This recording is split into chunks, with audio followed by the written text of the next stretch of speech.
Hey guys, welcome back to the channel. In this video, we're going to go over some technical analysis on Tesla, on ZNOG, and we're going to go over also a little bit on GNRC, Amazon, and the S&P 500 just overall in general. So there'll be a lot of information thrown at you at once. Want to start off with Tesla. I made a video last week about a potential swing play that hardly anyone watched, but if you did, you know that I told you that this would be a good entry point here at 220. And I said 230 would be a good sell point, which is pretty much where you are now. So if you got in at 220, and as you see here, we're at about 230. And if you did the swing play, now would be a good time to probably take some profits, because I think we do go a little bit higher. We'll probably hit our head at about 239, and I think we'll fall back down. We could go higher than that for sure. However, I think just for as far as a shorter term swing trade, now would be a decent time to take profits. 239.80 is your resistance. 220.50 is your support. Okay. Tesla's price target did get raised to $300 by several different analysts, so that's still on the table as well. It just may take a little bit of time for it to do so. All right. Next up, we'll go over is Zion Oil and Gas, ticker symbol ZNOG, and we broke below that 0.0575. Looks like we're going to slide down to 0.047 sometime maybe this week or the following if we don't get any type of news or update on what is happening out there in Israel. I think by next week the fib level will probably need to be updated, it looks like.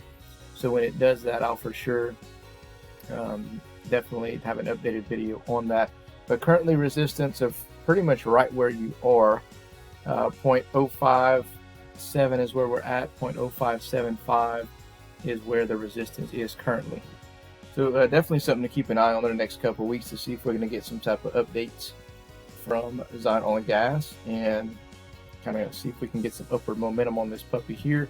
So we'll just kind of go from there. But really nothing has changed since the last video. It's about the same, and it's going to continue to be the same until they get a positive update on their progress entering in on the MJ01 well. So let's go ahead and take a look at Amazon. Amazon, this is a big one for me. They have earnings coming up on Thursday, and I think it's after hours. Yes, after market closes, and I'm projecting that they're going to kill earnings like they typically do, and we're going to fly back up and retest at 201.50. Currently at 184.25. and your current resistance is 184.99. So if we can get above that before Thursday, which I think we probably should, and kind of go a little bit higher, and then earnings comes out and we're positive, then this thing is going to freaking rip. And I'm hoping that it does. And if it's not, if the earnings are terrible, well, then keep an eye out for 174.78. Not even if they're terrible, if they just miss. And then from there, 166.52, 158.27, 146.52, and then all the way down to, I can't even really tell with this thing in my way. Let's see here. About, I guess, 135 and some change would be the absolute floor on this particular level. But the fib level is about to actually update on this too. So by Thursday, we should have some different technical analysis to go over on this one.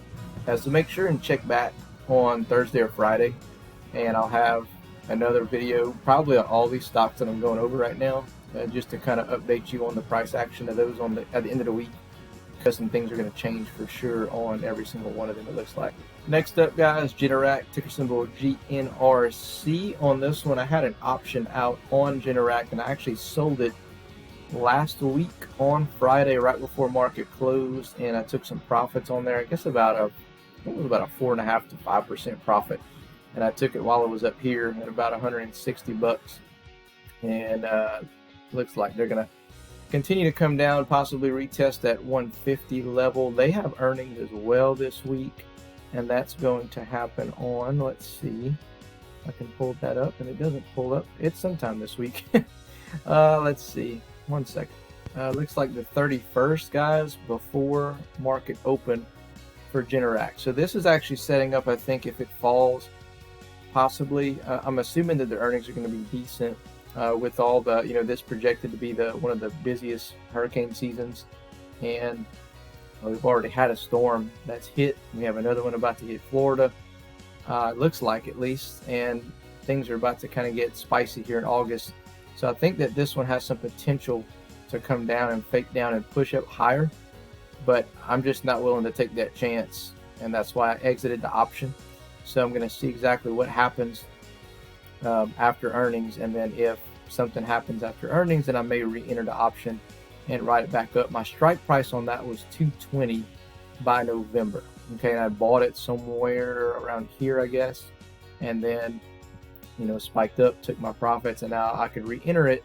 But if it falls down below about right here, I probably wouldn't enter in on Tuesday. I'd probably wait for market open, although that is kind of risky. And if it jumps up significant, then I won't chase it. I'll just kind of let it do its thing, and I'll move on to the next. Okay.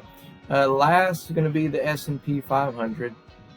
And as you see here, we talked about this in one of my videos. I talked about how we're going to come down, spike up, come down, spike up. And I think we're going to come down and retest this 53.22 level, and maybe start making a recovery from that point at some point. But if we break below that, you're looking at about 5,100. We're due for some type of correction, and I think it's possibly here. And especially all the crazy stuff that's going on, we have a lot of catalysts that are going to be some potentials of pushing us down. However, if the market or if the Fed comes out and talks about cutting rates, then that's going to be another catalyst to push us back up. So who knows at this point? Just kind of keep an eye on it. But right now, 53.22 is your support. From there, it breaks below that, 51.07. And then from there, 49.33, 47.60, 45.12, 41.97. Your tip top of 5, 6.69, and 6.7. So that's all I got for you in this one, guys. Let me know your comments below. Other than that, we'll catch you in the next one.